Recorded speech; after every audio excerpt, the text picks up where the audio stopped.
Pavarësisht ndryshimeve ekonomike dhe sociale, shqiptarët ende vlerësojnë familjen dhe dëshirojnë më shumë fëmijë se sa realisht lindin.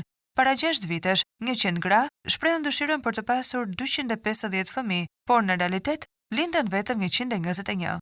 Përvoja e vendeve evropiane tregon se mbështetja për familjet e reja ndikon pozitivisht në lindshmëri.